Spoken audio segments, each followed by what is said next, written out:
Hi everyone, welcome to MathSpellBook. I'm your host Peter, and basically we are going to engage with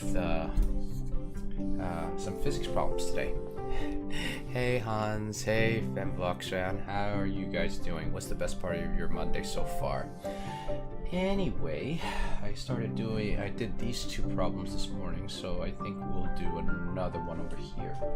So, let me just, there we go.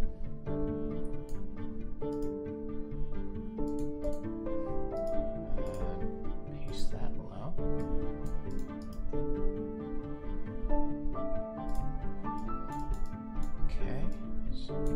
Okay, first, before I go on, I want to check if I'm streaming on YouTube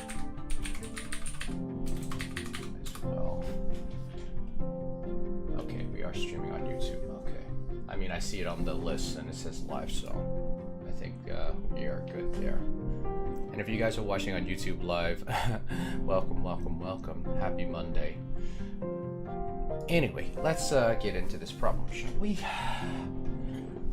Okay, a model of a helicopter rotor has 4 blades, each... Okay, so that gives us the radius, so we can say R is equal to, let's reduce this to 70. I usually like it when it's a little small, but we'll make the question bigger, so there we go. I like it when the font is a little bit tiny, but not too tiny. The radius is... Okay, so we don't have to do any conversion, unit conversions. Long from the central staff of the blade.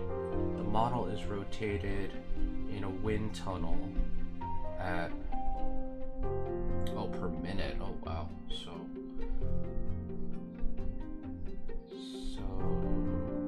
we have 500 revolutions per minute. Okay. So now we're gonna have to figure out how much is that per second. So 1 minute is 60 seconds. So cross those out. So now we're gonna figure out how many seconds we have. Yeah, I'm trying to make sure that I'm doing the conversion right. So 500 per minute, so 60 seconds. That means it is about 9.2. I mean, nah, just leave it that way. Because I was gonna say, why don't we just round it down, round it down to 9 revolutions. I mean, it might be a little bit off, but yeah, we'll do that. We'll do it. We'll make it 9. Roughly 9 revolutions per second. That will make the numbers easier to handle.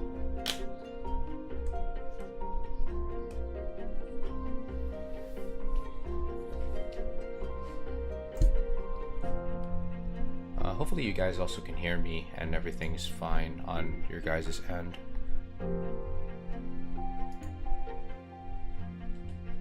Also, I'm gonna double check to make sure that Twitch is streaming too.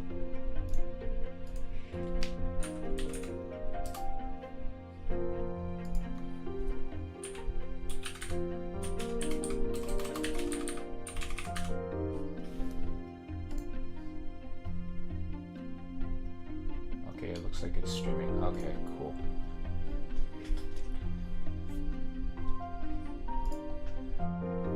Alright, so... Okay, so for A, what is the linear speed of the blade tip in meters per second? Ooh, okay. What is the acceleration of the blade tip expressed as a multiple of the acceleration of gravity? Okay, so they want this in G's and meters per second, okay. So we have to figure out what the acceleration is. So I think for B we can figure that one out faster. So, but we also have two equations. So we have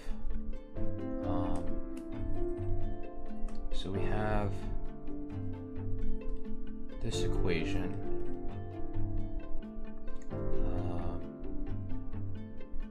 I think over the radius, right? I want to double check.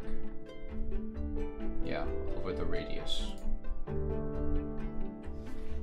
And then we also have this equation, which tells us radius. So we have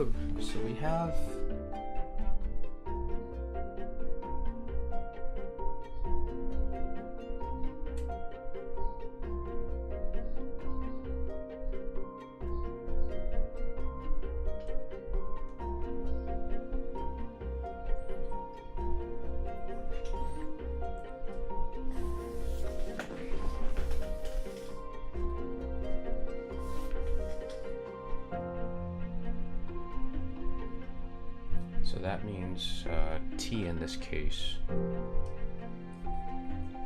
has to be 1/9 seconds, because it's 9 revolutions per second. So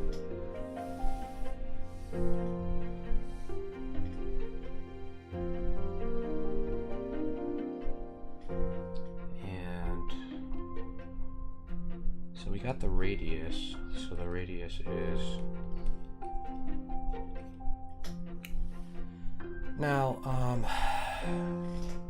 let's see, what is the linear speed of the blades? So we can think of, so I know speed and velocity are different. So when it says linear speed, I'm guessing it's the magnitude of the velocity, because the velocity also gives the direction. So I think the first one we're gonna have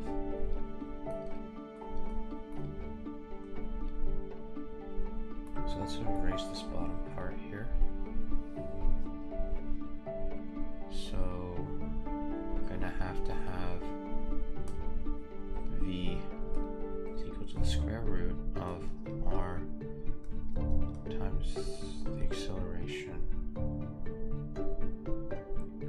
But the thing is that we don't know the acceleration yet, so I think this will come in handy later. Now for B, what is the real acceleration expressed as a multiple of gravity? So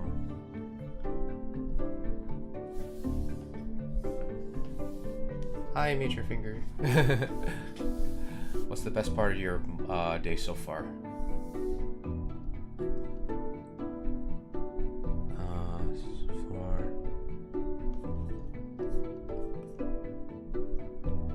So if we do the calculation here,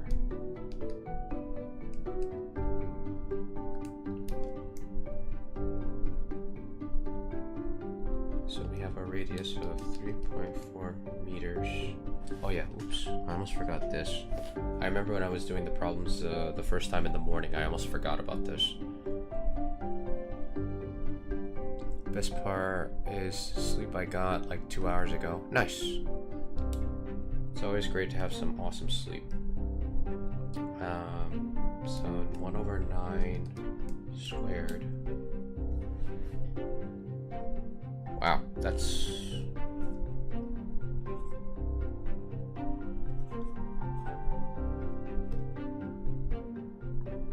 I think we can leave it that way. So meters per second squared.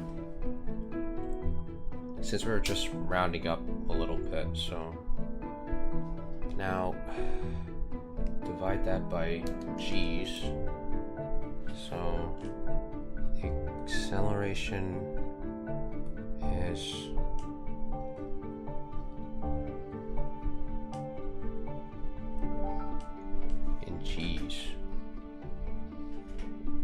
when you divide it by the acceleration due to gravity. That's a lot of G's though. Now,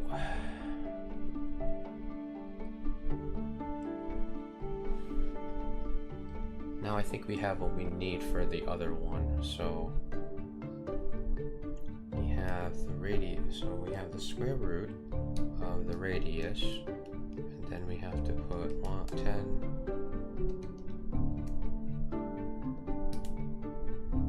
So the velocity is 92.3.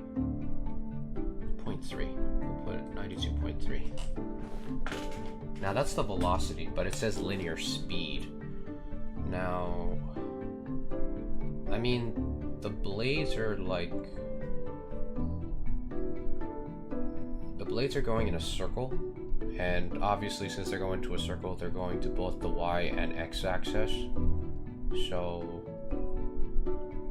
the problem is that since they're going in a circle, we have to rely on sine and cosine.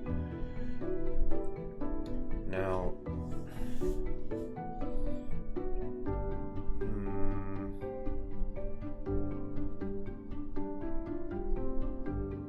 because it's always going to go back to its original position.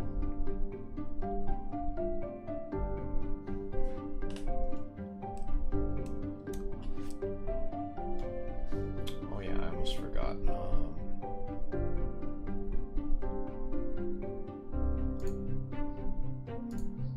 I should probably put Quizlet up.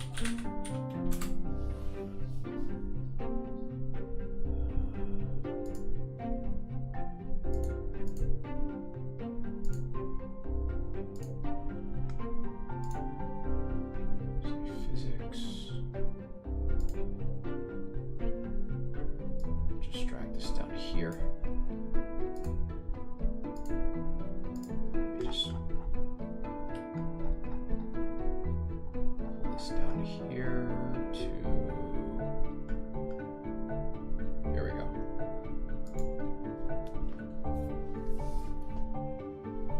So what is the linear speed of the blade tip in meters per second? So let's see if there's anything about that in here.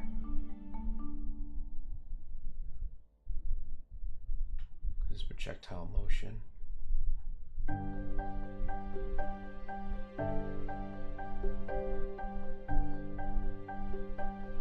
Because I know it's going to be the magnitude of the vector. Now the problem is that we don't really have an exact angle to work with. So this is the velocity of it, but like we have to determine, I think, the actual speed of it. So this is the magnitude of the velocity vector. Now,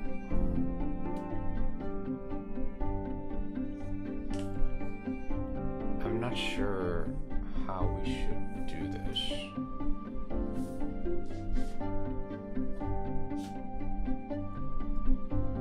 I think this probably might be the...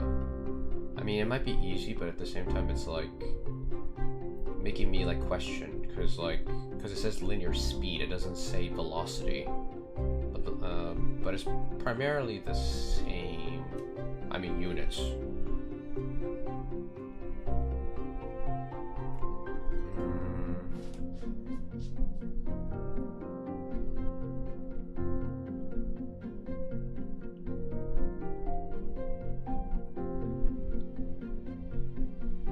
Like, I have an idea in mind, but the thing of it is that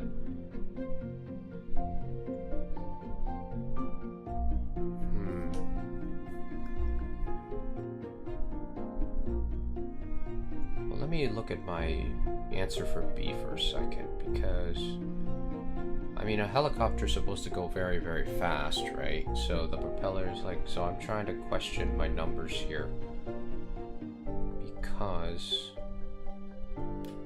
I'm also going to try to do the calculation one more time, just in case if I miss something, because sometimes there are times when I miss stuff. So then we divide that, because I feel like that number might be too high, but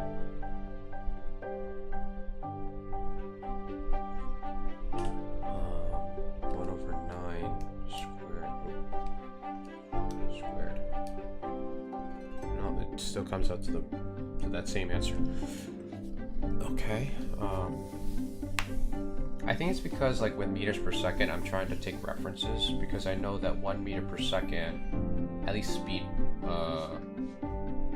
in speed,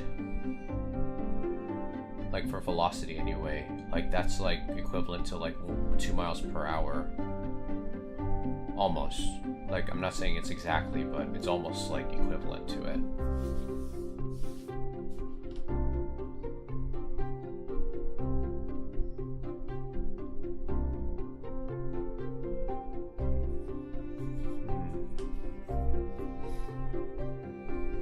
Alright, let's take a look, because this one's number 26.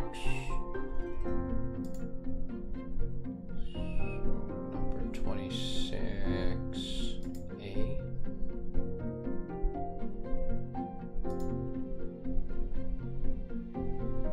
So that's what we got for the velocity. Is that it?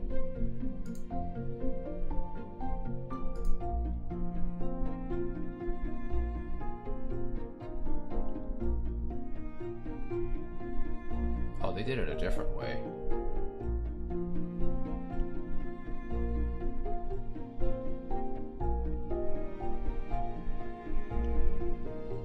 Guess I forgot about this. Velocity is r times omega. Huh.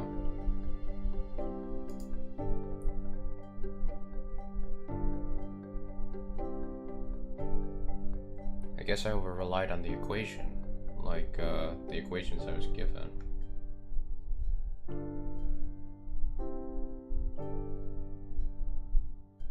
So, I mean, we got close. It's just not exact. But then again, I kind of reduced the numbers a bit. Maybe I reduced it too much. Maybe I should have gone with 9.2. I don't know. 26B. Let's see what this one is.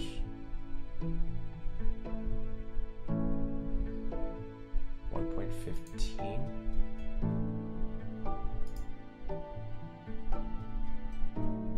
Oh, 1.15 to the thousand. This is 1,000, right? Yeah, it's 1,000.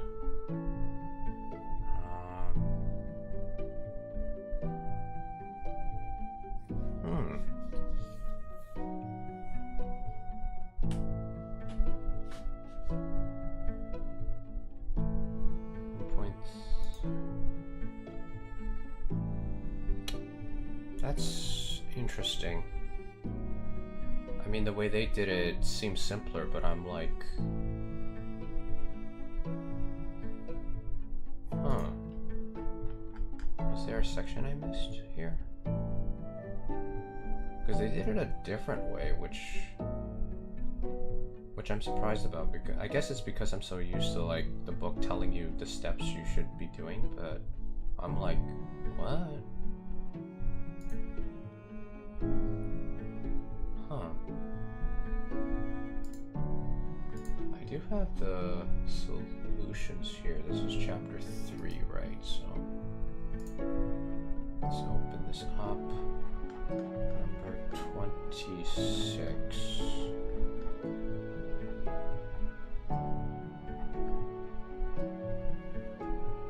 Alright, 26 here.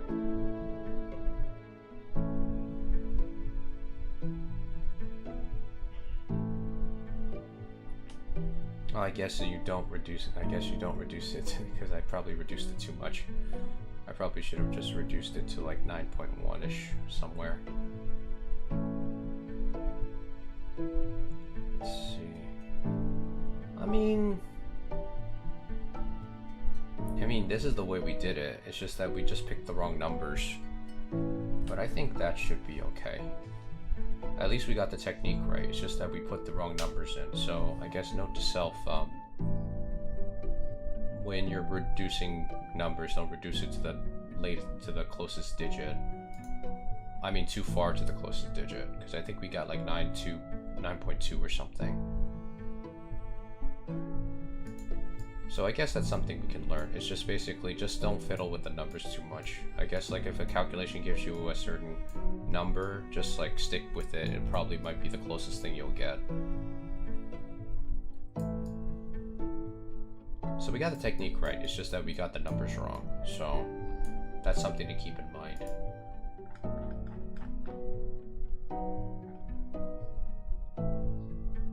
Okay, so this one's a 1.1. Let's see what this one is.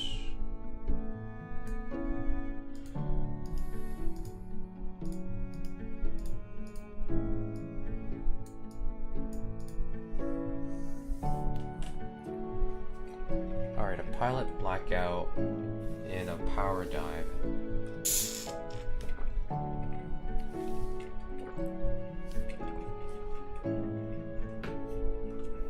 Okay, a jet plane comes in for a downward dive as shown in this figure. The bottom part of the path is a quarter circle with a radius of a curvature of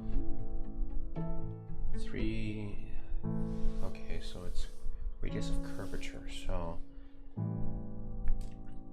radius is 350 meters. According to the medical test, pilots lose consciousness at the acceleration of 5.5 g's. Okay, so I'll say limit for pilot. Pilot is g's. At what speed in meters per second and in meters per hour will the pilot black out for this dive? Okay.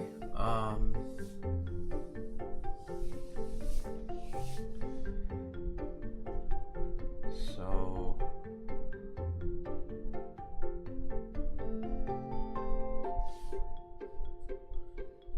at what speed?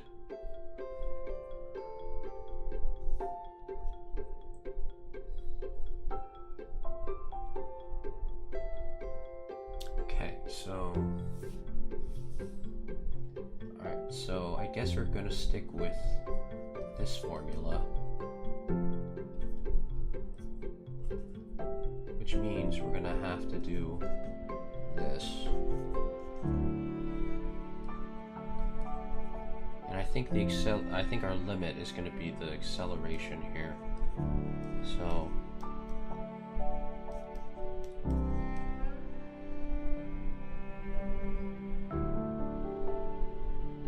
times meters per second squared. So that way we can get all the numbers correct here.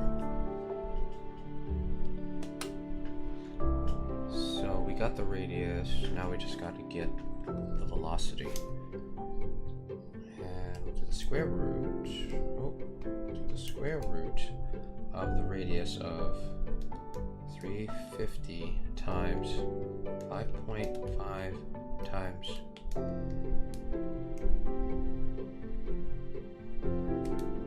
that gives us a velocity of meters per second. Okay, so if we're doing it in miles per hour, that means, I mean, technically we can just multiply by 2, because 1 meter per second is almost equivalent to like 2 miles per hour. I mean, that was the trick I was taught, so I think that might be a little close to what we're supposed to get. So miles per hour. Okay, so let's check out. So this is 27.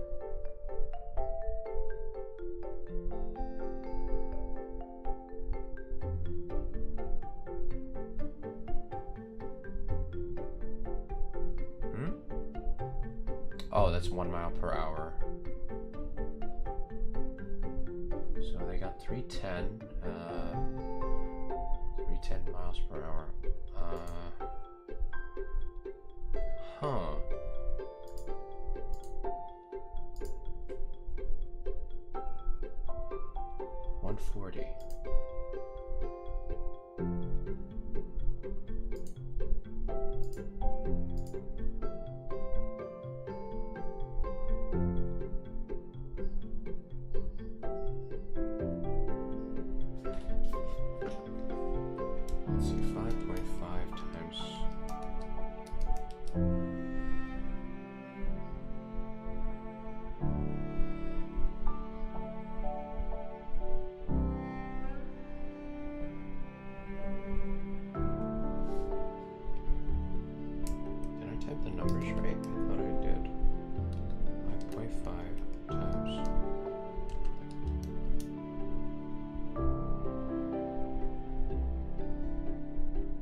7.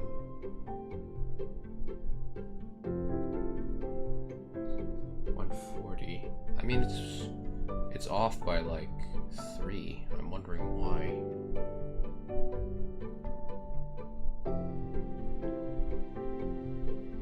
They got, so if you divide,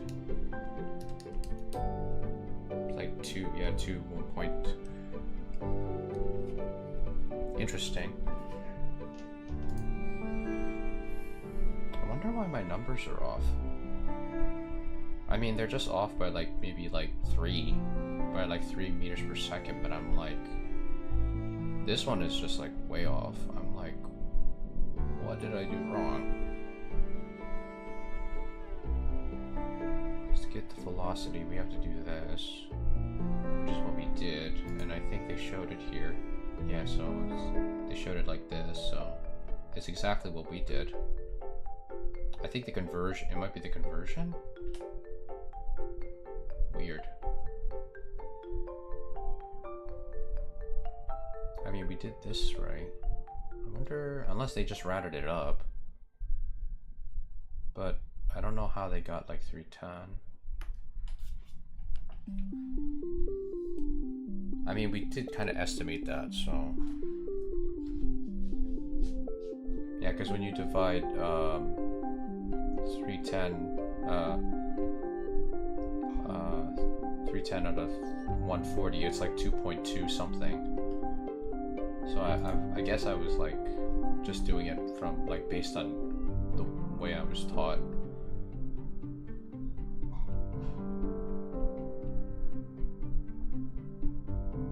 I mean, at least the technique wasn't off. It's just that the numbers are off, and I'm like wondering why is it so off? Because this one is like really low compared to like what they got in the answer. I don't know.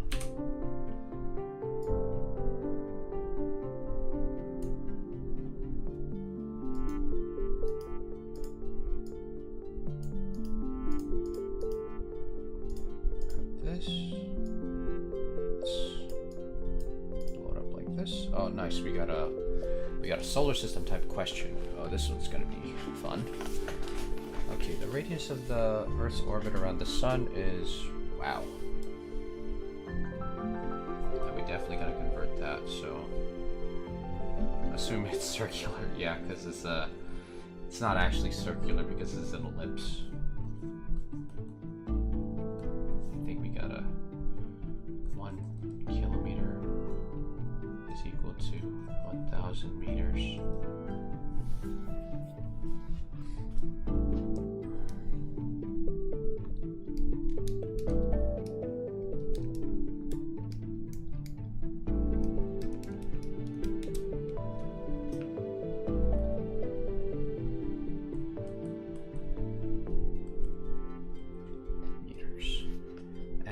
Earth travels an orbit 7 days and 1 day. I think we can do like 24 hours. 24 hours times 60 minutes times 60 seconds.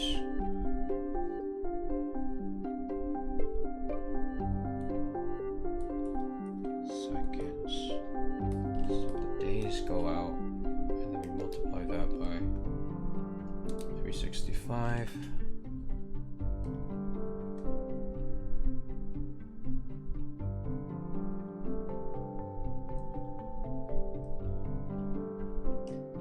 I mean, that might be too many digits.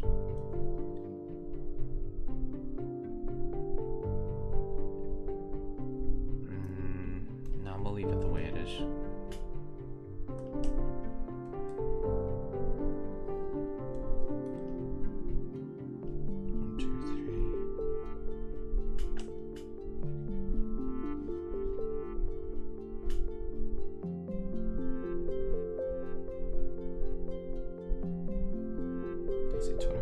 Times 60 minutes times 60. trying to make sure I'm doing the conversion correctly.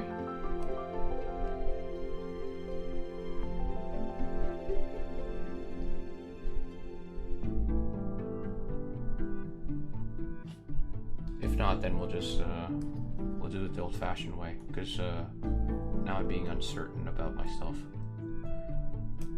So it's like 24 hours, and then 1 hour is 60 minutes, and 1 minute is 60 seconds.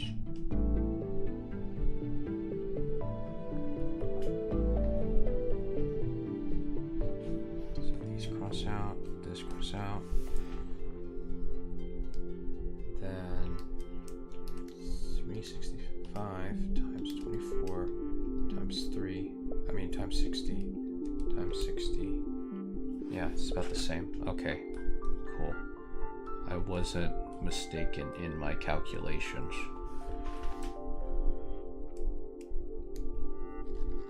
Okay, what is the magnitude of the orbital velocity of the Earth in meters per second? What is the radial acceleration of the Earth towards the Sun in meters per second squared? Repeat part A and B for motion of the planet Mercury. Okay. Doesn't seem too difficult. So for A, but in order to get A, we need to do B first.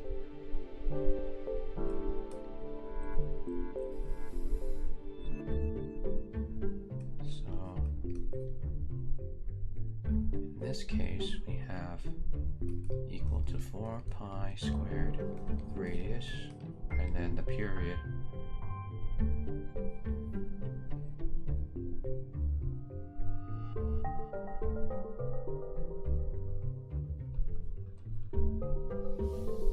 So that's how many seconds. Oh wait, no, that's not really t actually, because it's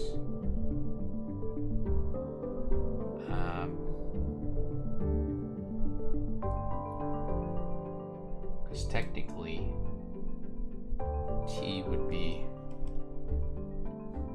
because that's how many seconds one revolution is. So yeah, so okay, never mind. I'm like wilding out here, because t is supposed to be in seconds. It's supposed to be how many seconds it takes for a full revolution.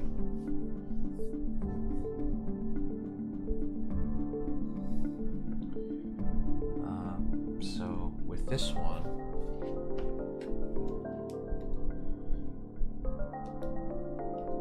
we're going to be dealing with some big numbers. So we have the radius of 10 to the 11, and then we divide that by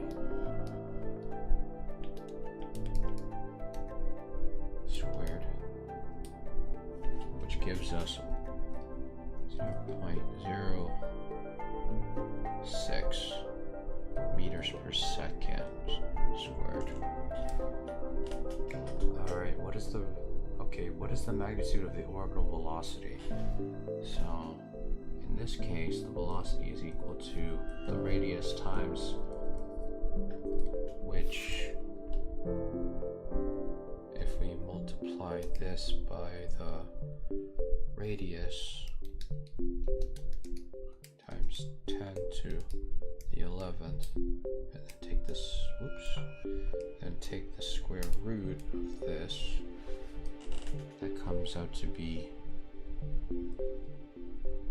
85. Let's round it up to 26 meters. Okay, so let me just do that again just to double check here. So we have n times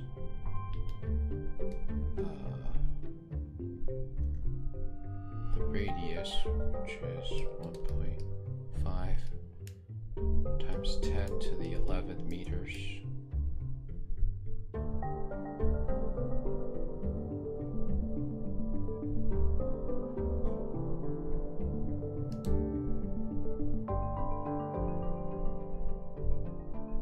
it's like almost like 30,000.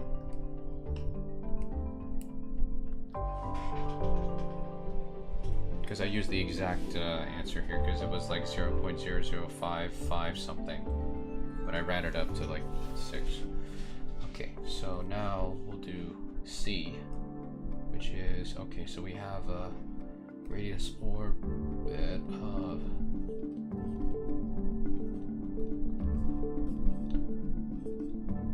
now we're going to convert this to kilometers, which means we're going to bring it up to 5.9 times 10 to the 7th times 1,000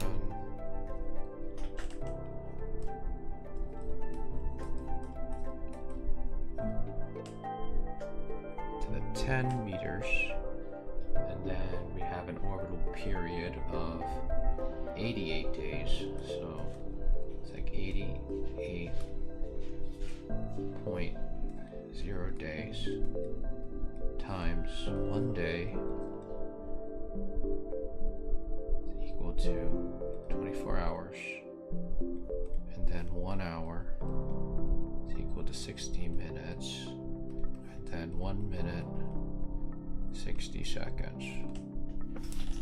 Okay, so 88 times 24 times 60 times 60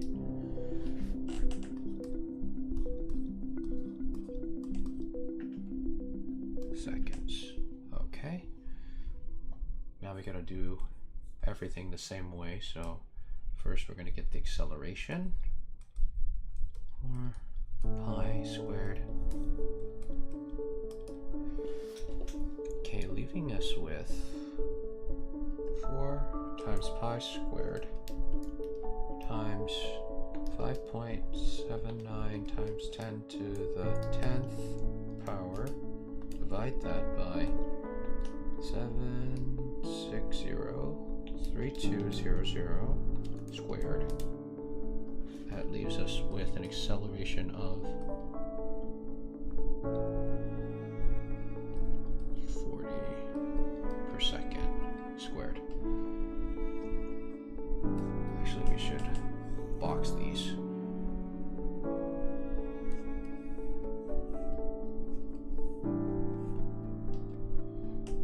And the velocity, which is the radius times the acceleration of the radius.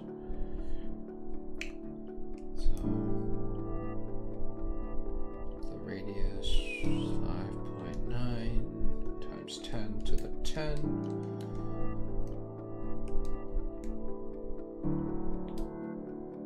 which gives us 47,848 meters per second. Okay. They probably like made the numbers a little bit, estimate the numbers, so let's just check. So this is 28.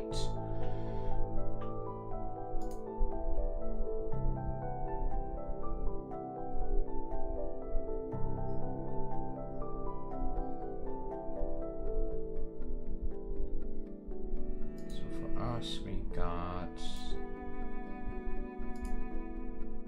yeah, we got that right. At least like within scientific notation.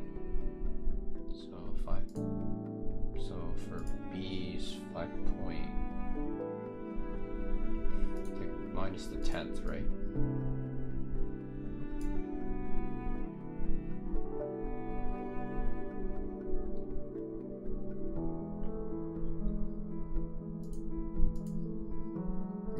Like we have like 0.6, so I just rounded it up. Now for C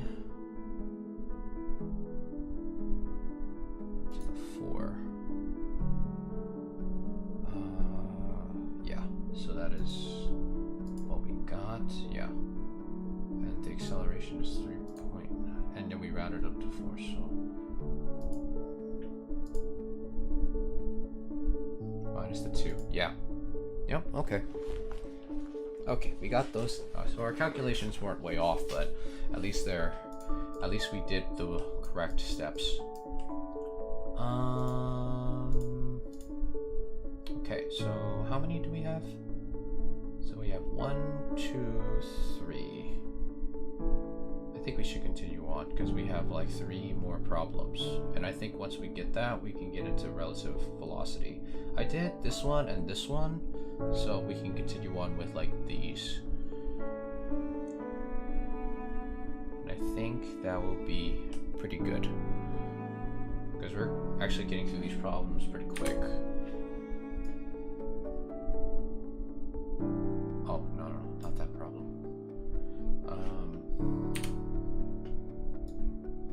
So we have a Ferris wheel problem here.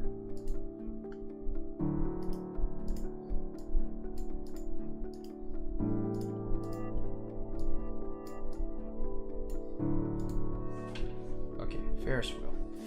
Ferris wheel with a radius of 14 meters, so 14.0 meters. Is turning about a horizontal axis through the center. The linear speed of a passenger on the rim is constant and equal to, okay, so we got the velocity. What are the magnitude and direction of the passenger's acceleration as she passes through A, the lowest point in the circular motion, B, the highest point in her circular motion, and how much time does it take the Ferris wheel to make 1 revolution? Okay, so let's just write the equations that we might need. So let's see. So we have the radius and the acceleration now. I think this equation may help us once we figure everything out, because it will give us the time it'll take for the whole revolution to take place. So I think C will probably be the easiest one to figure out. So what are the magnitude and direction of the passenger's acceleration as she passes through the lowest point and the highest point? So A and B we're gonna probably spend more time thinking about, so I think we can do C first. So, but in order to do C, we're gonna have to figure out the acceleration first. So I think just the broad acceleration. So so we have 7 meters per second squared over the radius 14 meters. That leaves this to be, I think that will give us a perfect, it's going to give us a perfect, because it's like 7 multiples of 7, so I think it's going to give us like a perfect number to work with. Meters per second. Okay, so with that in mind, now we have, so we're gonna have to figure this out. So move this here, and then, yeah, because then we divide that, and then take the square root of all that. Okay, so T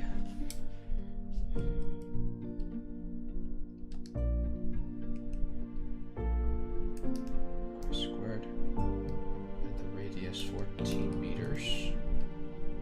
Divide that by 3.5.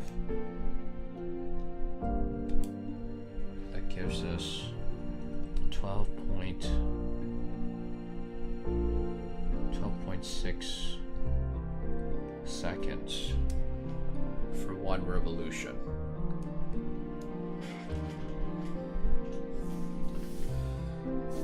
Okay, so let's circle that. I'll just Because sometimes, like when you figure out something that's part of an answer, but it's not really the answer itself, I'll probably just circle it so that way I know that that's an important number to keep track of. Okay, what is the magnitude and the direction of the passenger's acceleration as she passes through the lowest point in the circular motion and the highest point of her? Okay, so.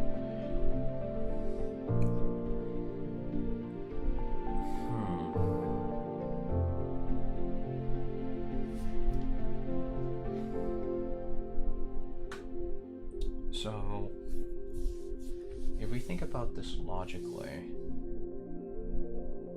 the amount of time it would take her to get to the top would probably be half of what we calculated for one whole revolution. So for the lowest point, I mean the time would be 0 at the lowest point.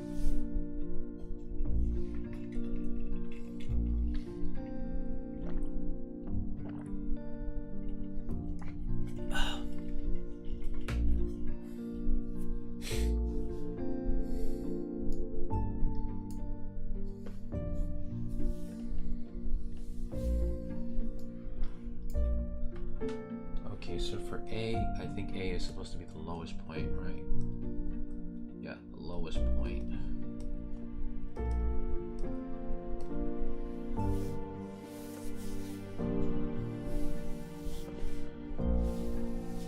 Okay, lowest point in our circular motion. So we have to calculate the magnitude and the direction of the passenger's acceleration. Okay, so let's just say that right here, let's just say that this is like the axis point. So this is 0 here. Let's just say that, and then we have like the y-axis here. So, I mean the direction is pretty much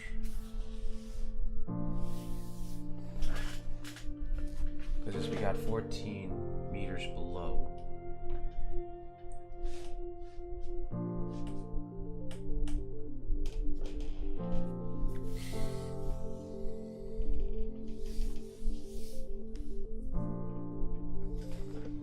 Because I think the acceleration when you because the acceleration goes towards the center.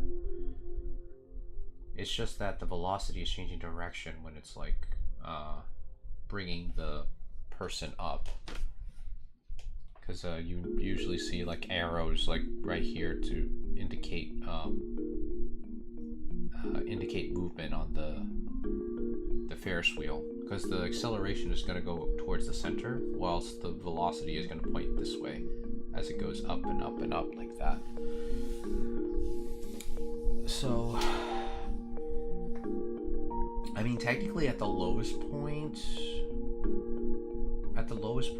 there won't be any acceleration because literally the velocity is kind of flat. It's only when you're actually starting to move that's when it goes up. So I think the acceleration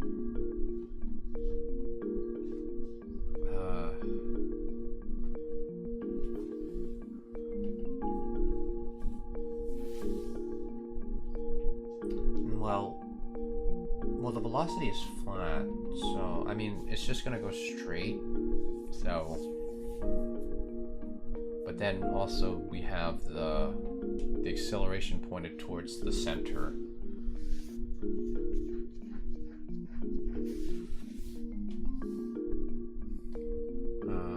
Because the way I'm thinking about it is that the acceleration is going this way, and the velocity is like going this way.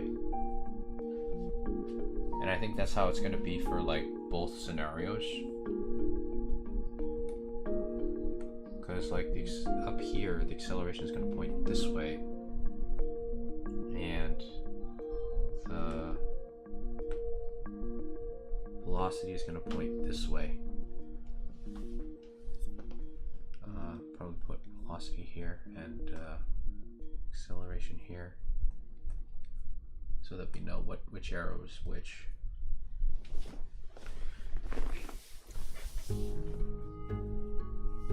Because either way, the acceleration is just going to point downward, and there won't be any changes.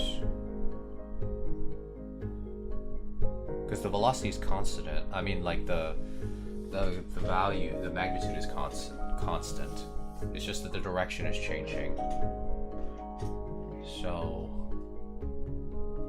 I'm thinking the direction is going to basically be straight down. It's just going to be straight down towards the center in both cases. It's just that the acceleration is going to point southward on the top. Now the magnitude, I think the magnitude is going to remain the same, because there's still acceleration because there's velocity here. I mean, the velocity is constant though. Let's see, the linear speed of the passenger on the rim is constant and equal to 7. Okay, so what are the magnitude and direction of the passenger's acceleration as she passes through the lowest point in her circular motion and the highest point of her circular? So I think the acceleration is just going to remain the same. It's just going to be pointing in two different directions. So the acceleration for the lowest point is going to be, the magnitude is still going to be the same. Oops.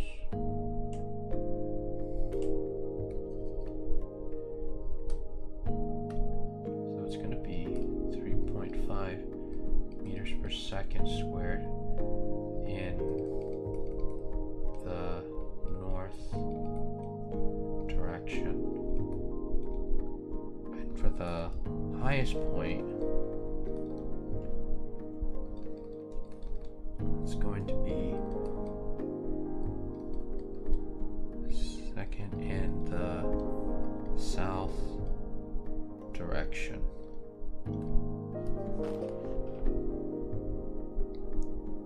I don't know if that's how they expect you to answer it like that, but that's what my intuition is telling me at that point, based on what I remember from circular motion. I think that's basically the acceleration, right? Yeah, so they asked us the acceleration, the circular motion, and the highest point. So okay, so let's see how they answered it. I probably got these one, the way they answered it is probably going to be way different than mine, but I think like the intuition behind it is all right. So hopefully my thought process is like at least close to correct on that one. So this one's 29, right? Yeah, it's number 29. So for 29,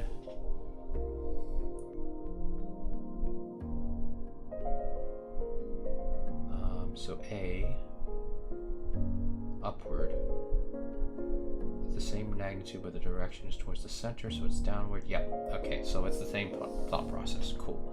And I do remember our answer from before, so we got that right, I believe. Yes, we did.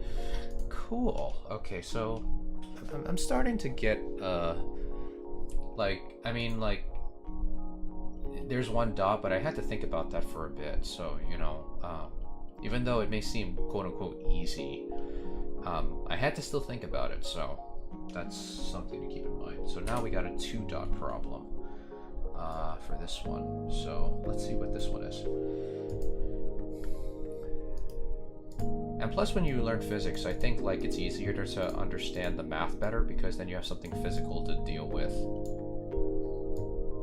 And like I think physics majors, they get hired for different jobs because they're known to be problem solvers. So, but I think it's the same for like people that do engineering, because engineering, they're more hands-on. But physicists, they're also like hands-on too. It's just like they're still in the abstract a little bit towards like mathematics and stuff. I think with math, you learn, like, if you're able to problem solve in mathematics, then if you learn applied mathematics, you'll be able to like think about mathematical objects and like things that maybe you're like observing within like certain patterns, like within charts and data and stuff, and then the data tells you a certain thing, and then like you can use like mathematical modeling skills to actually try to see if the pattern can be written in like maybe an equation or some sort of like program. That's my guess. Okay, hypergravity. Oh, okay. This is not a great start. At its Ames Research Center in NASA uses its large 20G centrifuge to test the effects of very large accelerations, hypergravity, on test pilots and astronauts. In this device, the arm is 8.84 meters long, rotates about one end in a horizontal plane. The astronaut is strapped to the other end. Suppose that he is aligned along the arm with his head at the outmost end. The maximum strained acceleration to which humans are subjected to this machine is typically 12.5 Gs. How fast must the astronaut's head be moving to experience the maximum acceleration? What is the difference between the acceleration on the head and the feet if the astronaut is 2.00 meters tall? How fast is the revolutions per minute? Is the arm turning to produce the maximum strain acceleration? Okay, so the acceleration we're given that the human body can handle is 12.5 Gs. Okay, that's something we can write.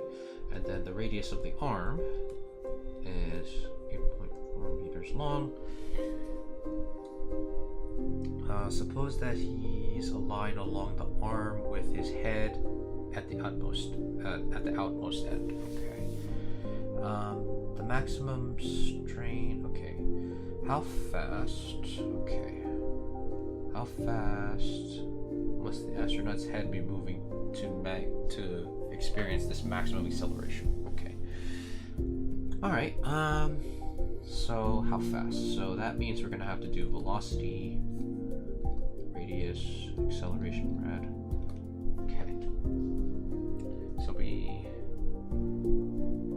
So now, time to do the calculations. So we got square root of 8.84 times 12.5 times 9.81, which is the G's. So it has to travel at 32.9 meters per second. Okay, so we got the velocity. What is the difference between the acceleration on his head and feet if the astronaut is 2 meters tall? Okay, so I'll just put H, height of the astronaut, HA, meters. I'll put a little y there because it's supposed to be height, so.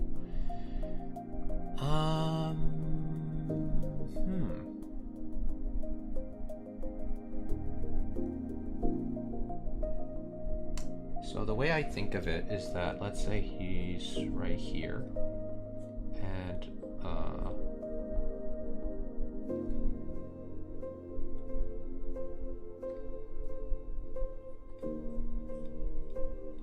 then we have the long arm here.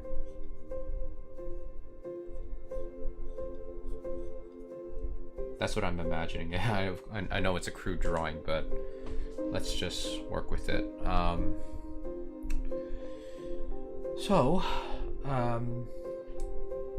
The acceleration is going this way while he's going towards us in this direction.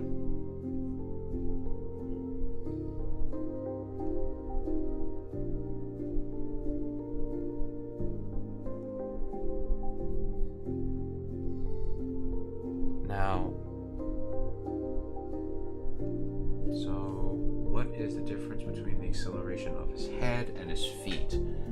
If the astronaut is... So, he's 2.00 meters tall.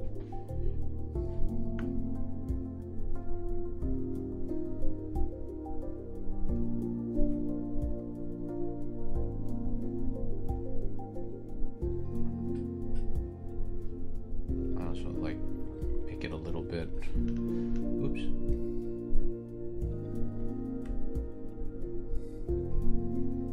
Just make it a little bit like a circle here. Make it look a little nice. Why not?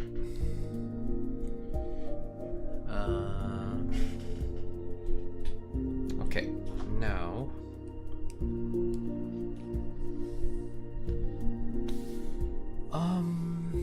So what is the difference between the acceleration of his head and his feet? Oh, and so how fast is the revolutions per minute is the arm turning to produce the maximum strain acceleration?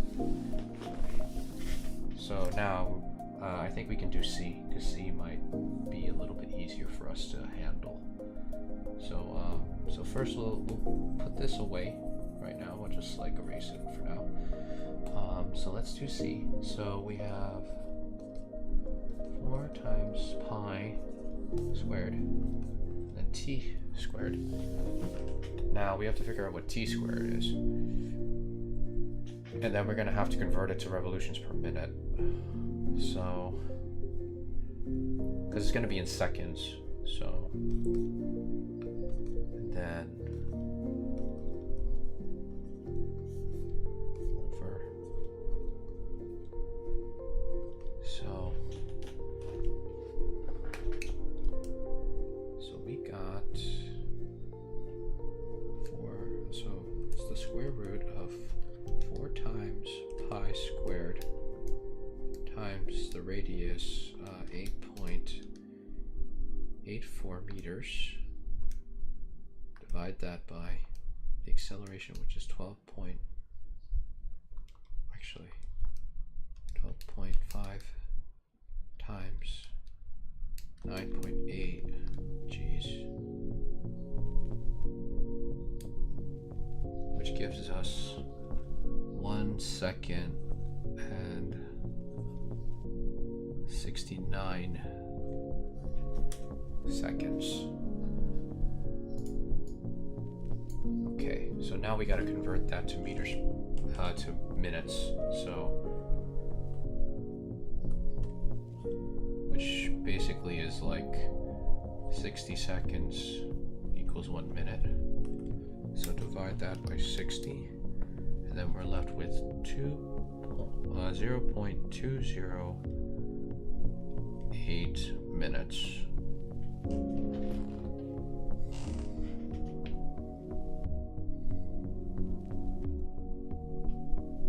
Yeah, because yeah, that's like a really, really short time. So it's going pretty fast. I mean, pretty fast for its revolution, so that's pretty fast. So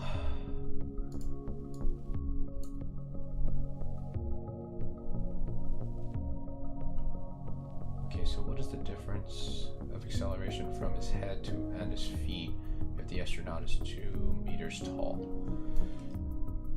So for B, the height of the astronaut is 2 meters. This is like sort of like an engineering type of question, but then again, also a physicist can like figure this out.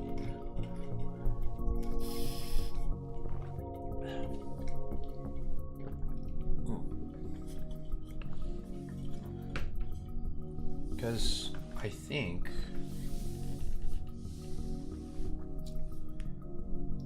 the difference is that since the head is like above the ground, it's going to experience like probably a little bit more G's because it's being pulled down to the earth more, but then again everything falls to the earth at the same rate, so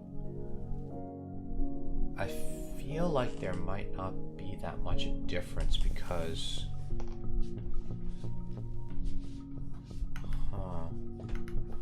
This is a really good question.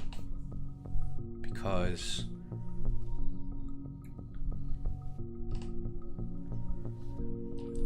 It's just that I feel like because of this arm, it's like acting as the radius, but also it's like the thing that's accelerating us, or accelerating the astronaut, whilst like the astronaut's going around and around in like I'm guessing the velocity is not constant, so but no, I mean the velocity has to be constant because like it's spinning in the circle and its direction is changing. It's not constantly like speeding up as it goes around and around. At least I don't think so.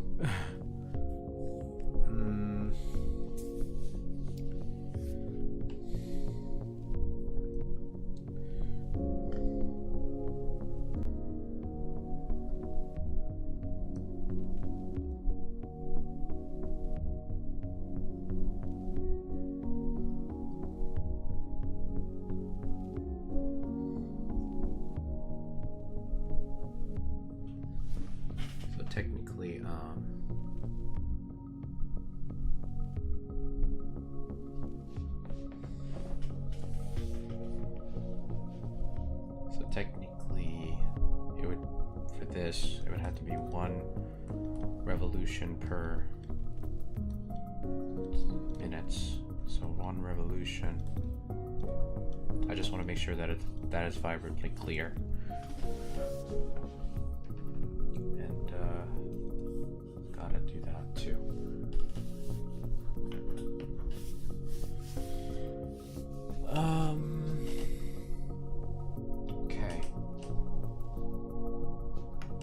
Just that the astronaut's feet are like closer to the Earth, but that doesn't, I mean, it's just accelerating the same amount. So I don't think the difference between the acceleration of his head and his feet, it's probably going to be negligible. It's not going to be too huge though, but I mean, it might not be exactly 0 though. That's the one thing that's kind of making me iffy, and I'm trying to think like, how would you actually think about this? Or how would you solve this actually?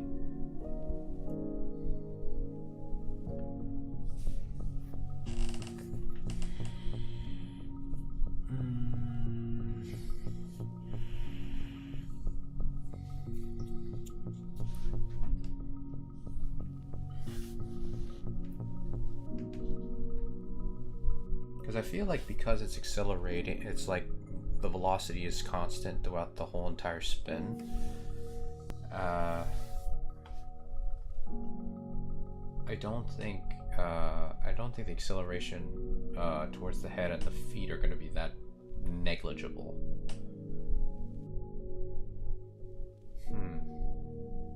But then again, the more it spins, it's going to also gain more velocity. Well, I kind of like it might be like more momentum. But I don't think this chapter covers that yet.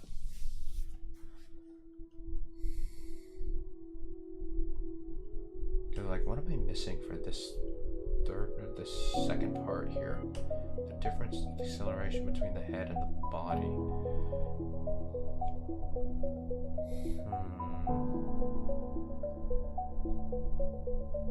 Yeah, I'm not sure. So this is 3.30. Okay, so first one, I think we got it. Yeah, we got that one. Now, since the head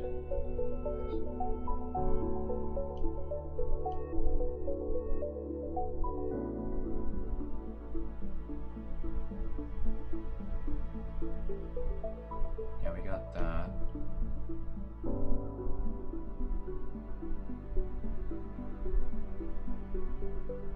Let's see.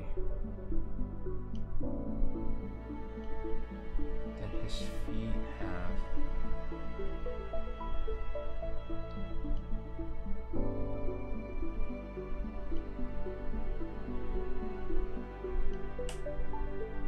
let's see, that's the radius.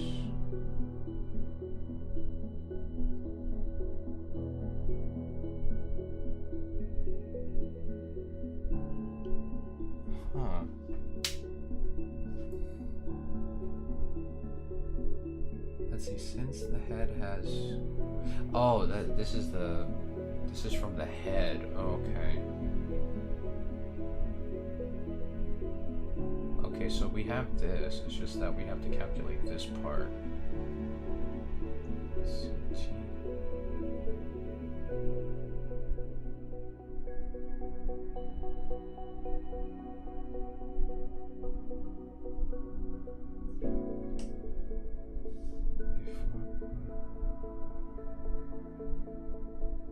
Oh, okay.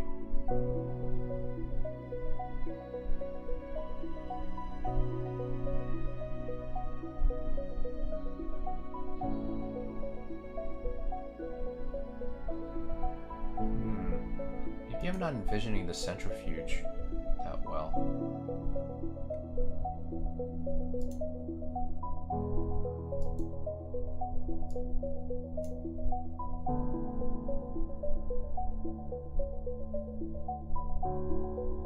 Maybe that's why I'm not getting it.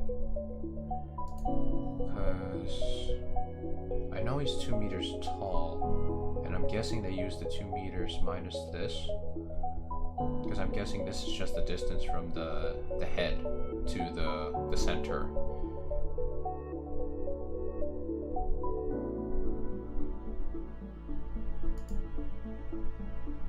Yeah, just tall. Okay. So I'm guessing that the body is facing towards the center, not out like this. Maybe that might be the reason why. So according to this,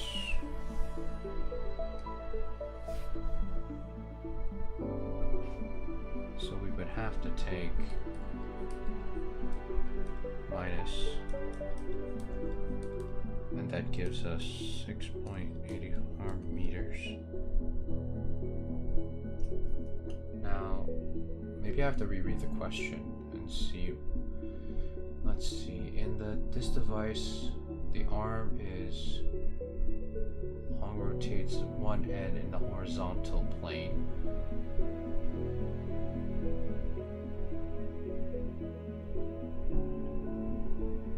The astronaut straps at one end. Suppose he's aligned along the arm with his head at the outmost end.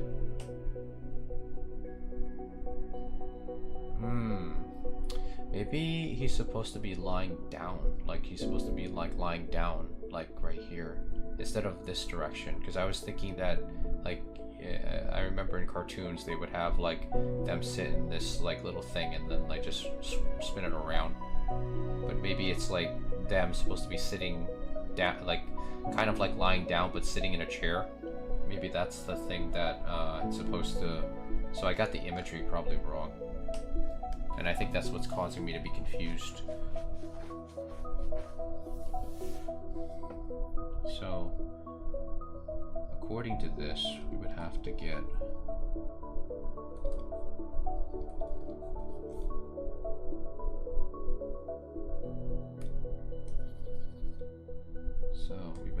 to calculate this distance.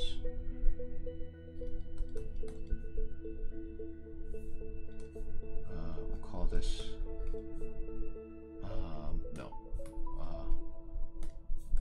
RF, then RF, and that would give us the amount of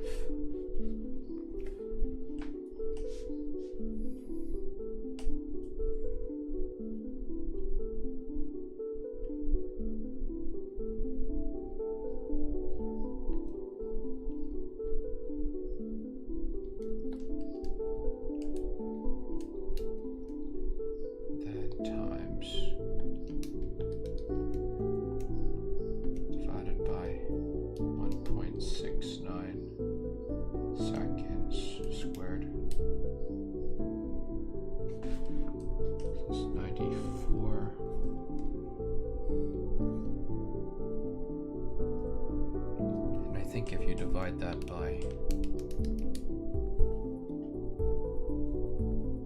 then divide that by this, that would give you 9.63 Gs, and it's supposed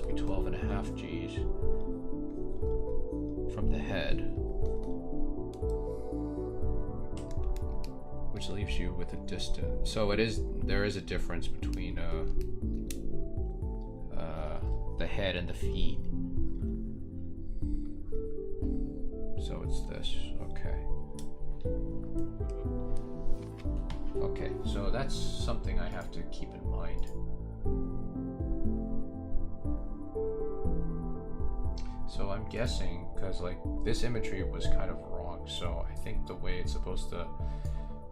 they think of it, I think it's supposed to be like, the drawing is supposed to be like this, where like the astronaut is like down here, and then the feet are like right here somewhere. I think that's what it was going for. Something like that, I guess.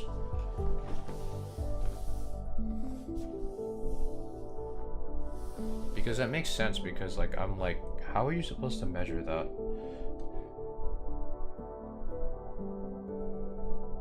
Like compared to the radius, and I was like, oh, maybe it's this way. I mean, that kind of makes sense to me, but I think like with the centrifuge, like basically it's like, I think of like it as a ball, but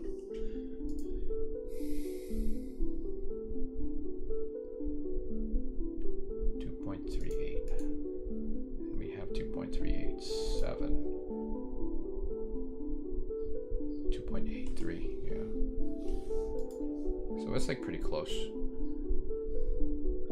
Okay, so this one was a bit challenging. It's just the part B was kind of like getting me a little bit because I think I missed something in the middle. So it's like, suppose that he's aligned along with the arm with his head in the upmost end. Okay. The maximum strainers. Okay, so I'm guessing they wanted us to imagine it like this. I mean, if we had an image, it would probably been much easier, but sometimes you're not given visuals. Okay, so now we can move on to relative velocity. These problems are sometimes a bit tricky because sometimes I kind of misinterpret the direction of the observer compared to like the frame of reference. So I know I definitely got to practice these.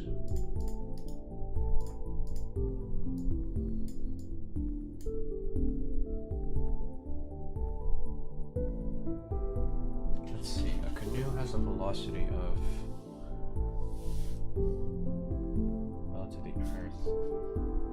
Is this image even matching? What is? Oh no, I think this image is supposed to be with the last problem, so I think we can just cut that one out and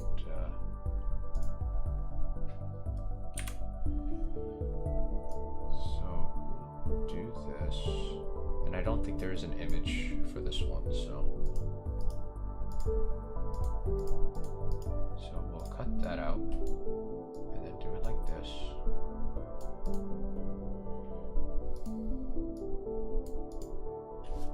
Okay, a canoe has a velocity of... Okay, so we don't have to do conversion, that's good. Southeast relative to the Earth. So southeast relative to the Earth.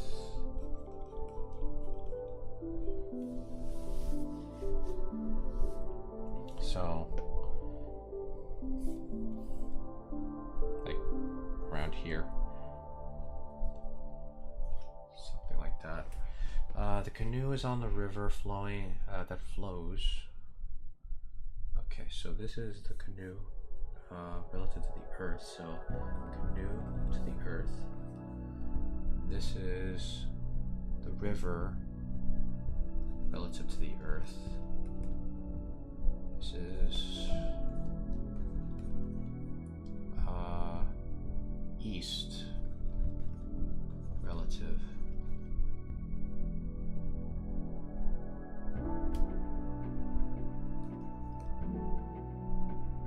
to the Earth. Find the velocity and magnitude. Find the velocity, magnitude, and direction of the canoe relative to the river. Okay, the canoe relative to the river. Okay, so the way this goes about,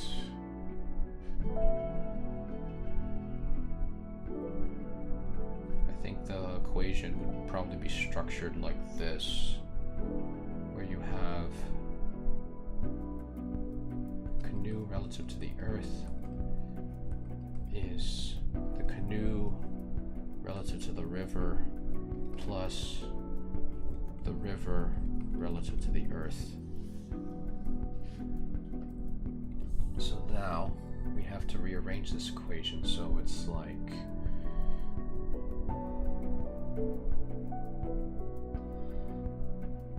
now we have to do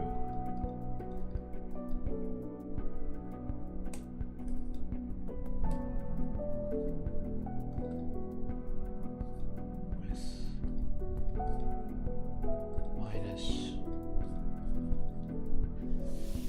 Okay.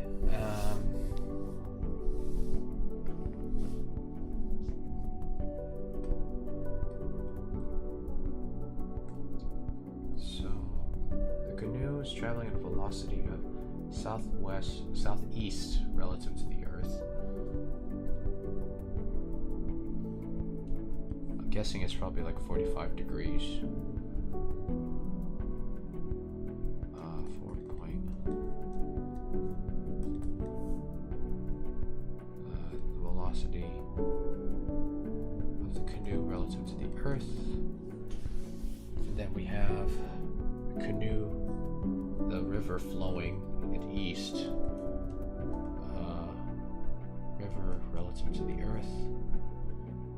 That is 0.5 meters per second.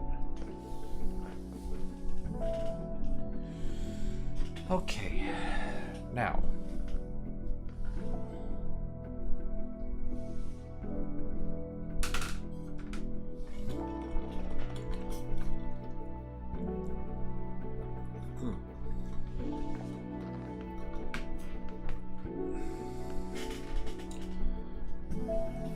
now we have to determine maybe this.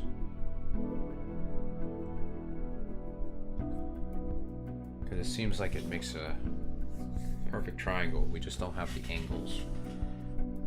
So I think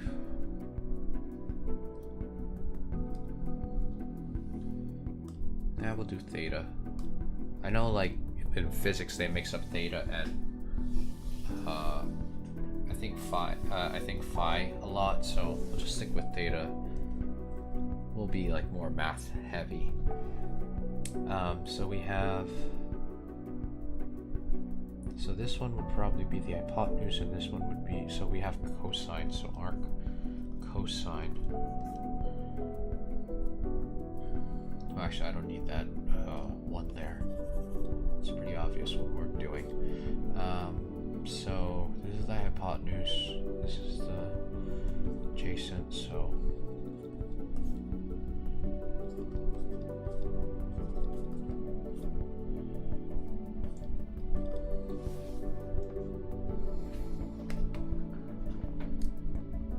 arm, and then divide that by, oh, that doesn't work.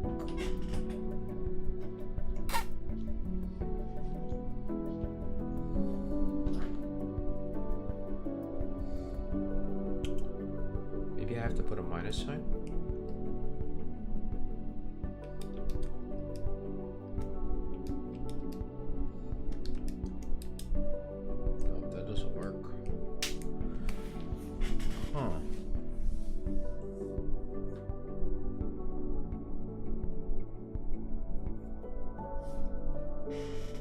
So maybe I have to think about this a little bit more.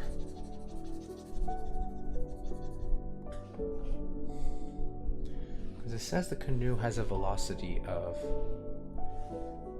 so the velocity of the canoe relative to the Earth, if we write this like, it would be point theta plus 40 meters sine theta, and the velocity of the river relative to the Earth is just purely this part. Just put like little and put that there.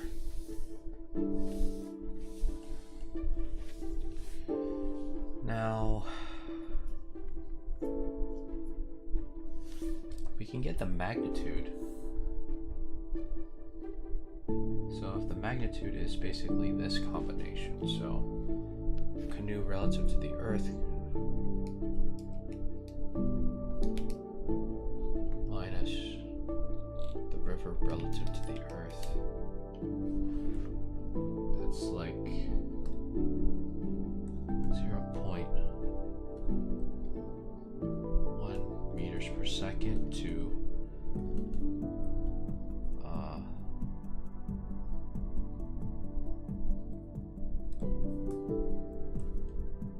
gives us a negative, which means it's going in the opposite direction of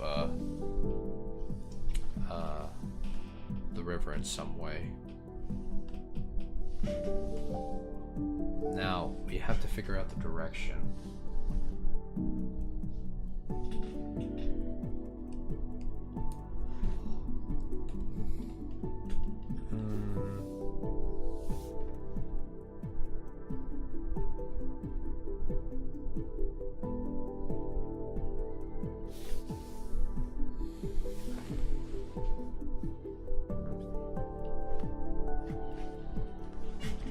Let's see, southeast relative to the Earth.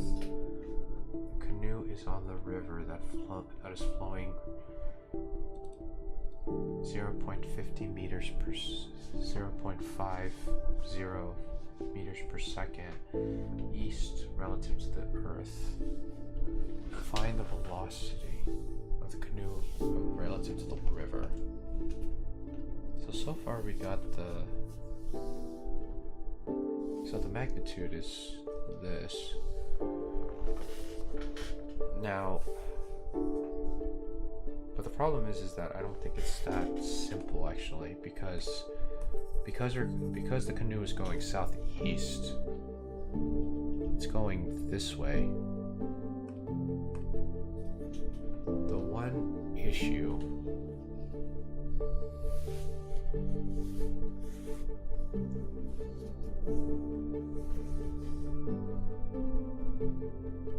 because let's see, we have this, so I think we're gonna have to minus this because this one's primarily 0, so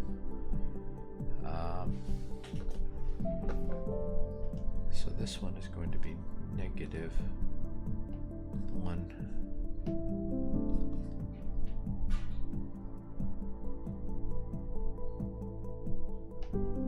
The problem is that we don't know what cosine is.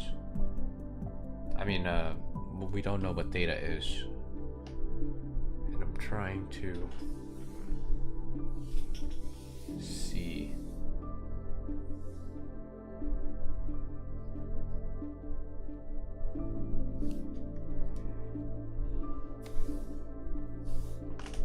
Because the river's flowing east and we're going southeast.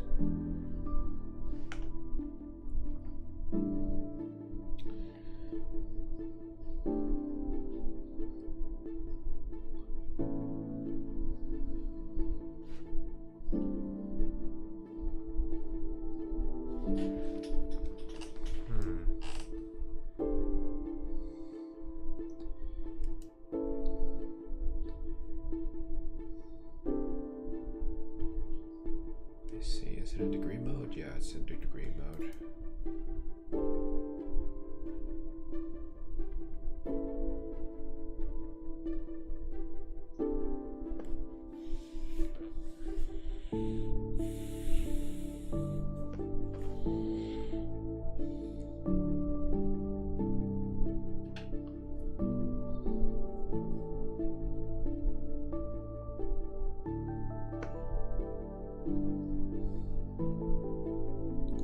the hard part is just figuring out what theta is. Because they don't tell you what angle you're traveling relative to southeast. The only thing I think of is like 45 degrees. And I don't want to be just guessing theta.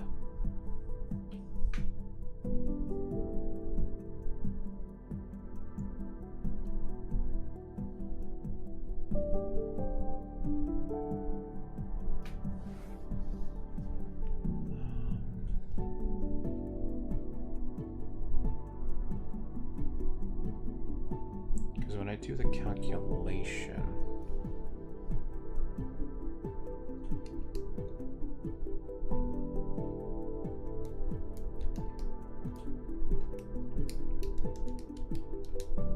for some reason it gives me an error, and I'm like, maybe it's because it's pretty low. It's a pretty low division, but I'm like wondering, what is it?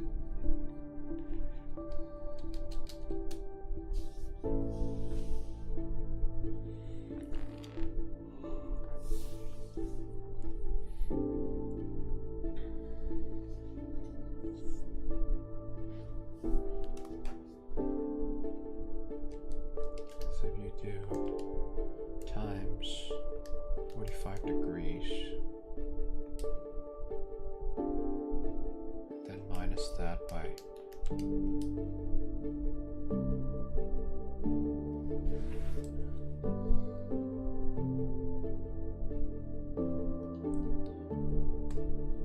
so I'm just basically making a guess. I'm basically assuming that theta is 45 degrees between the two angles here. So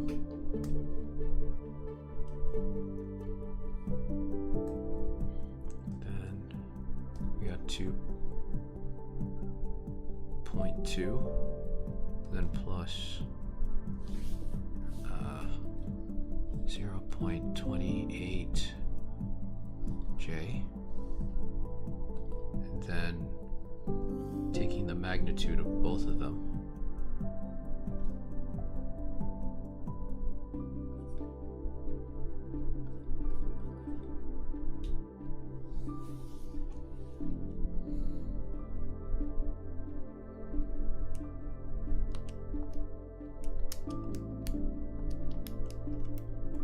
Plus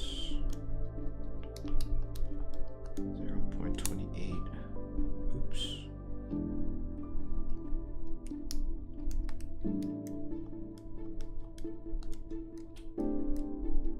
Plus 0.28 squared.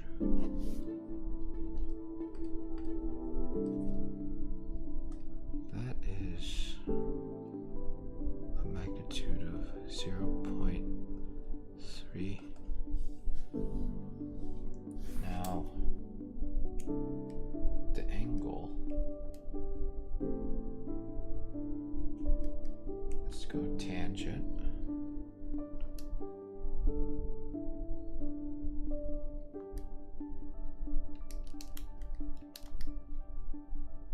Over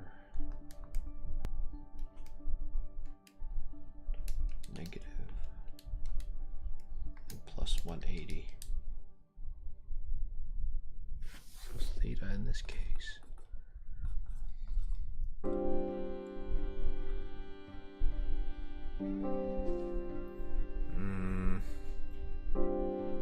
No, that doesn't seem right.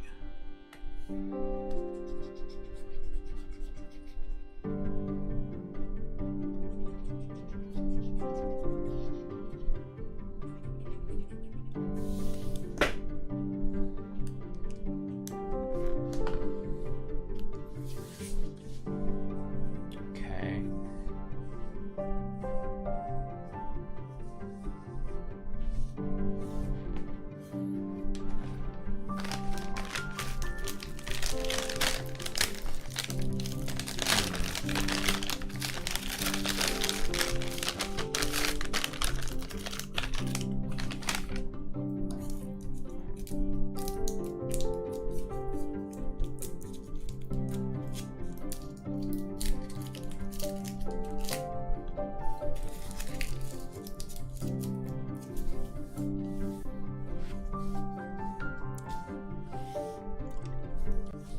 Find the velocity.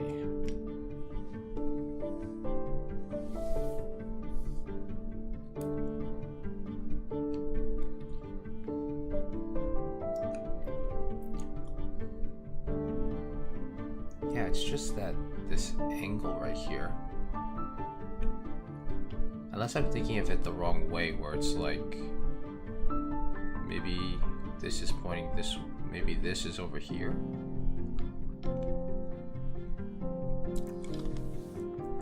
Oh, it's just a cough drop Titan. How you doing? It's good to see you in the YouTube chat.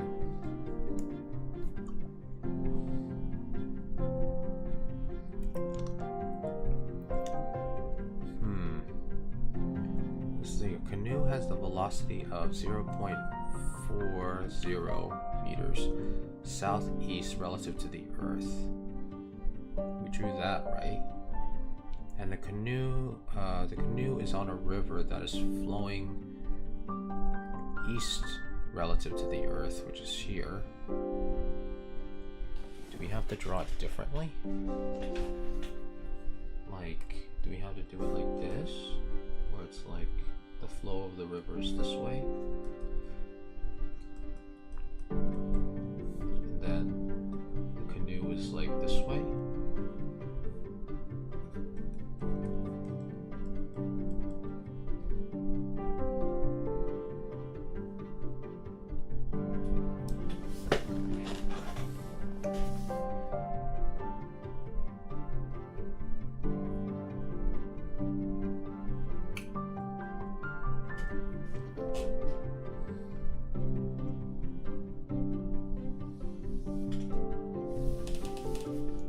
Now it reminds me of what do you call it? Is it the laws of cosines? The problem is that we don't have an angle. That's the thing. I mean, the triangle reminds me of like the triangle you usually see with laws of cosines and sine.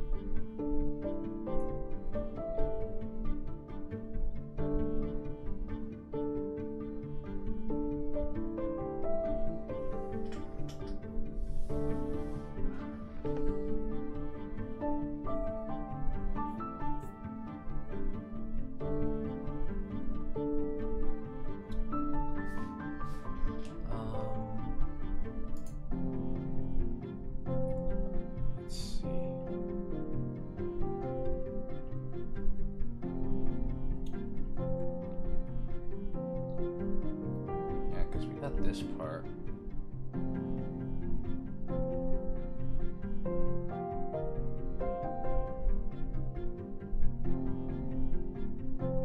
Oh yeah, they did use 45 degrees.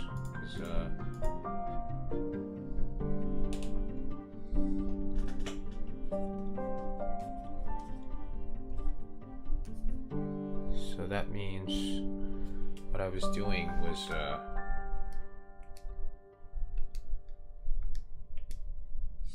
cosine 45 degrees, and then minus, that gets us that plus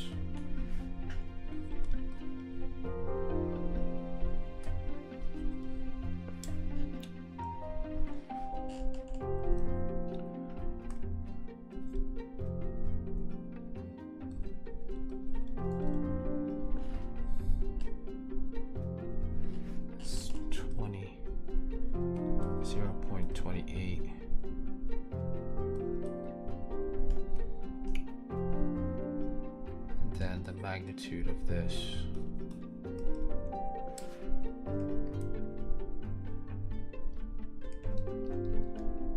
Plus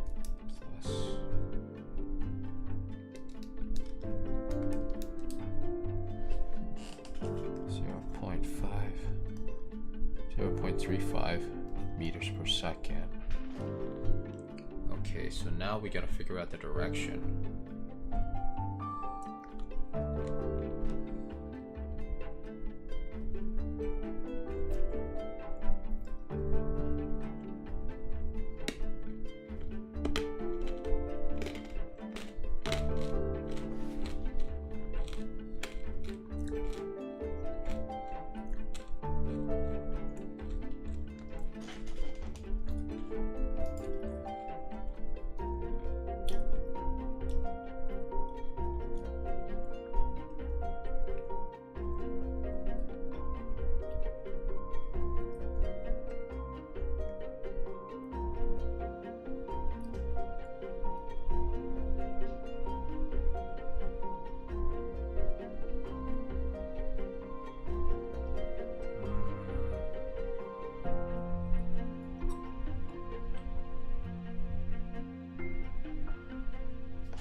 So the direction for this one is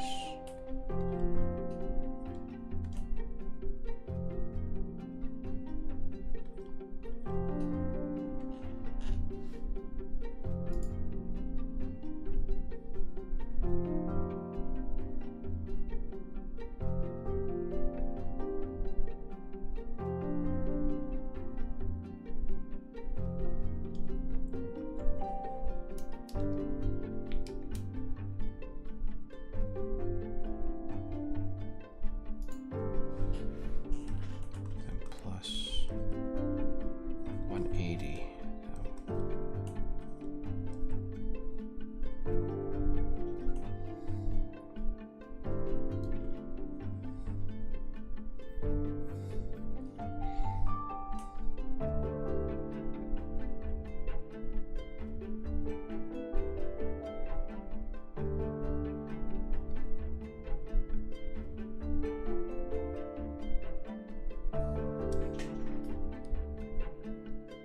My brother suggests me any just any movies, anime or manga. I'm not quite sure because next month I think like the fall anime is gonna like start to come out, so there's a couple of them that you can check. You can probably go on live chart, anime live chart, and see if there's any ones that you would like to watch.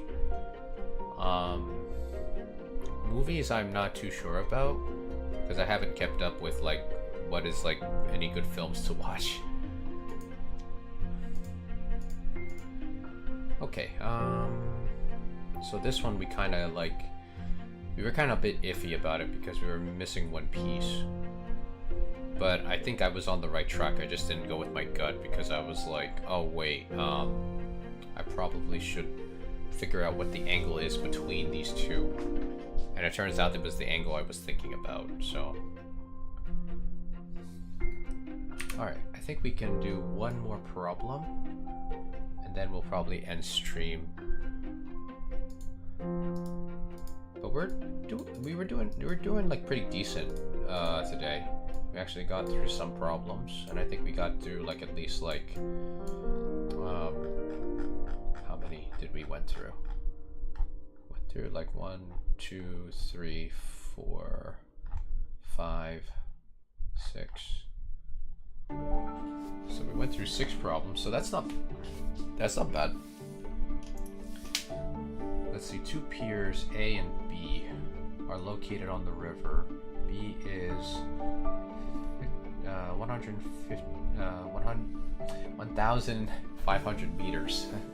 I've been reading so many of these questions that I'm losing track of what to read for these things. From A, 2 friends must make round trips from Pier A to Pier B and return. I don't have patience to continue an anime for a whole season. I would probably rather binge it. Oh, okay. I mean, if you want to watch classic anime, I would suggest like maybe Big O, Cowboy Bebop.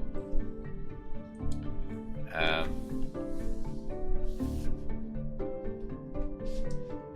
trying to think of like maybe Log Horizon. Log Horizon's like, I think all the seasons are out. You could probably check that one out.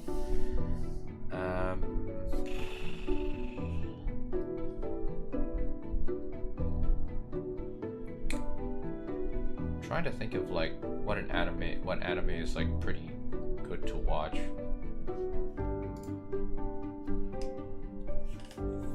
Because usually I've been watching anime every season, and like my taste is not really that refined when it comes to anime sometimes.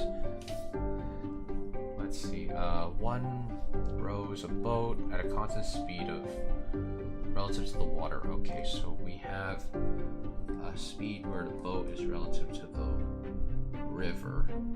So that is kilometers per hour.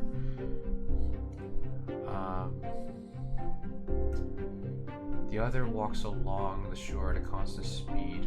So V person relative relative to the Earth. That is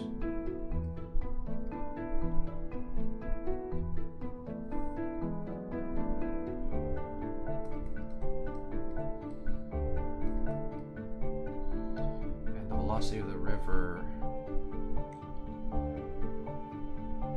Okay, so velocity of the river relative to the Earth is 2 kilometers per hour. Okay, how much time does it take for the person to... Does it take each person to make a round trip? Okay. Alright, so we have a boat and we have a person. And they're going at constant speeds both ways. So the person doesn't have to deal with the river as much. But the person in the boat has to deal with the current, so... And the current is going right. So we'll just write right there. It's going in that direction. Which means that on the way back, the person in the boat, when they're going back from B to A, they're going to deal with some of the current resistance there. So...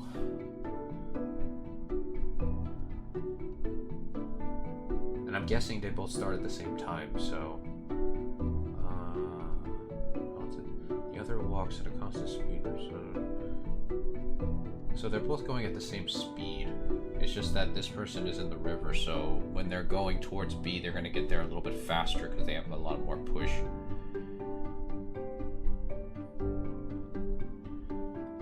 So I'm thinking the boat is going to probably have a tougher time coming back. So let's just say we have the velocity. So we have the river and the Earth, and then the boat to the river. So this is from the boat to the Earth. So then we have the boat to the river, and then plus. So this is from A to B. So then from the river to the Earth, perspective of the Earth, and then on the way back, this is when the boat has to go against the river. So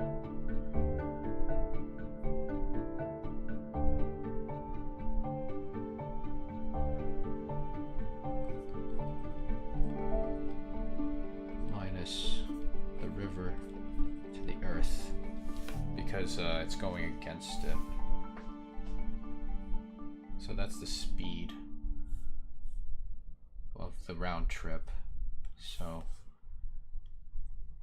with that in mind, these two would equate to. So we have, so from the boat to the river, plus, so 4.00 plus 2.8, that's 6 meters per second. Oh no, not meters per second, kilometers per hour. So kilometers per hour. And then the opposite way, we have minus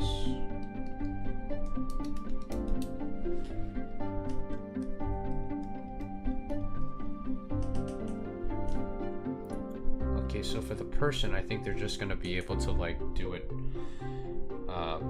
back and forth. So if you have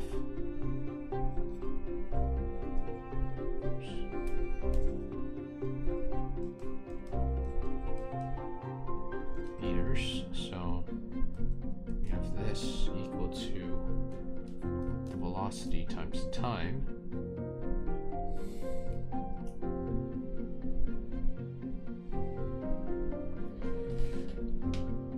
So therefore, divided by 4, then that leaves us with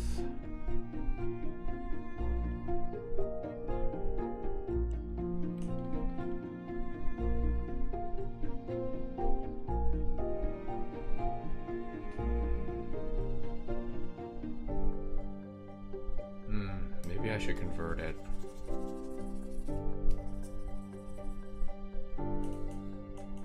Because I don't like the way the numbers look.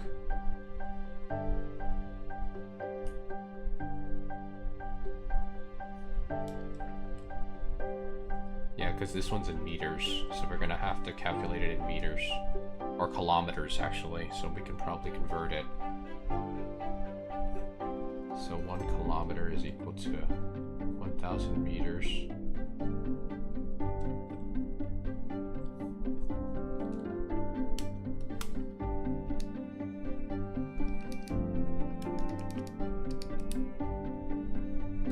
Yeah, that's why the numbers look funny. I was like, wait, I have to convert it. I forgot to convert it.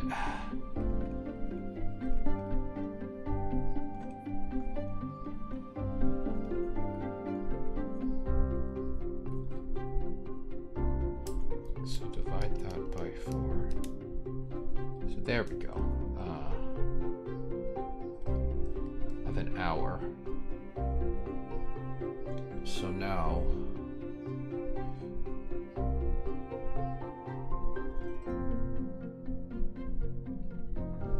we have to do the time for both. So both times, if we, so this one's for 1A to B, so now we can multiply that by 2 because I have to go back twice. So times 2 is about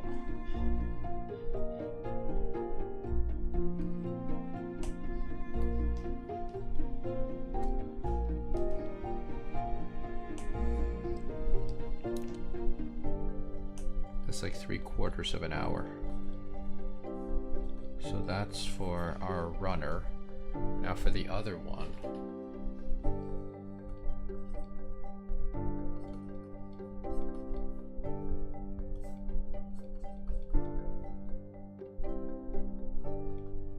Oops, no. Almost wrote the wrong units again. Kilometers. So the first time,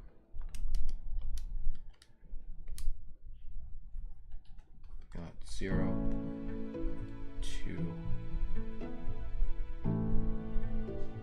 of an hour, and then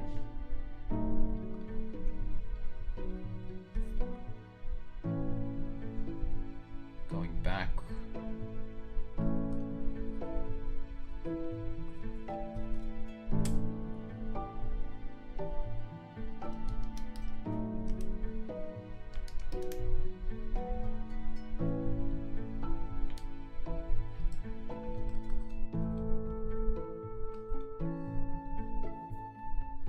So now we have to add these together.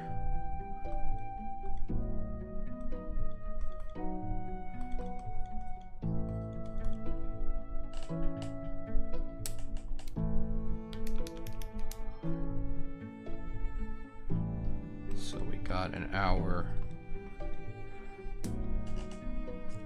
So the boat is going to take much longer because of its way back, because it's going against the current. Let's see if that is what we end up with. So this one's number 34. Yep. That's what we get for the boat.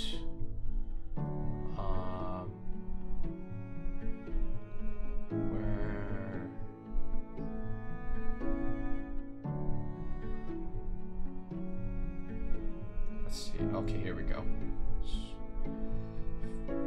45 minutes. Yeah, that's what we calculated. It's like somewhere around there. Okay, so I think that's basically, this one was pretty, it wasn't too tough, but it was also, also we had to be very careful with it, because we had to convert it units and everything like that, but I think we managed to get it. But it's just interesting that the boat, like, comes to this side much later, like, way later than the person. I kind of expected that, but I didn't expect the difference to be that huge. And I think it's because of the current of the river. That's probably why it's, like, that different. Okay, I think that will be it for today, guys. Thank you for joining me today on the stream.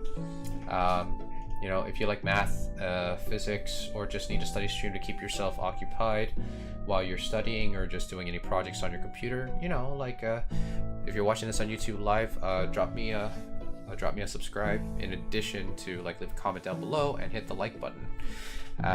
All the links will be in the description down below for our Discord server and my video game channel, so if you want to like catch me on my video game channel, you're more than happy to do so. I believe I will play Hogwarts Legacy tonight, so if you want to check that out, you're more than happy to check that out. If you're on Twitch, I will post the Discord in the chat, and if you like I said, like math, physics, or you just need a productive study stream to keep yourself occupied for while you're working, you know, just drop me a follow on Twitch. And also my Twitch channel is in the description down below, guys, and YouTube, so that is an option for you guys if you want to catch me on Twitch as well. Alright, I think that will do it for today, guys, and always remember, everyone is precious, you guys are just as precious as everyone else, and I will see you guys in the next stream. So take care, guys. Bye-bye.